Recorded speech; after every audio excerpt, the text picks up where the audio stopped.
கரெக்டாக சாப்பிட்ற நேரத்துக்கு வந்திருக்கான் பாருங்க என் ஃப்ரெண்டு. கரெக்டாக மீன் குழம்பு நான்வெஜ் எல்லாம் வச்சிட்டோம்னா மூக்கு வேத்துரும் அவனுக்கு. கரெக்டாக சாப்பிட வந்துட்டான். அவனுக்கு கொஞ்சம் அந்த முள் சாப்பாடெல்லாம் வச்சுருக்கேன், சாப்பிட்டுக்கிட்டு இருக்கான். முதல்லலாம் பயப்படுவான் பக்கத்துலேயே வர்றதுக்கு. இப்போ உரிமையாக வந்து கேட்கான் பாருங்க. சாப்பாடு இல்லை வச்சுட்டேன், வெயிட் பண்ண அம்மா சோறு கொண்டு வரேன்னா சோறு பிசைஞ்சு தரேன், இரு சோறு தரேன், பிசைஞ்சு தரேன், இரு வர. அவசரப்படாத, பிசையணும்ல.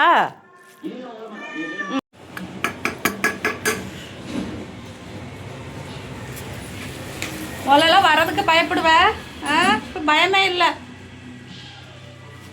தட்டு இல்லை உனக்கு, இது புதுசாக ஒரு தட்டு ரெடி பண்ணி தரேன்னா இன்னைக்கு கீழே சாப்பிடு. நாளைக்கு உனக்கு தட்டு புதுசாக ரெடி பண்ணி தரேன். நாளையிலேருந்து தட்டில் சாப்பாடு. சரி சாப்பிடு, உன்னை யாரும் எதுவும் சொல்ல மாட்டாங்க.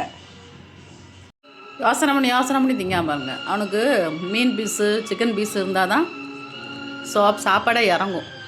அந்த குழம்பு ஊற்றி லைட்டாக கொஞ்சோண்டு இது பண்ணி பிசைஞ்சு வச்சுருக்கேன்னா சாப்பிட்றதுக்கு வருத்தமாக இருக்குது.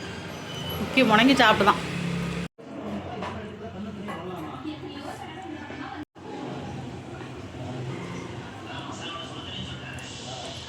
சொகுசை பற்றியா உனக்கு?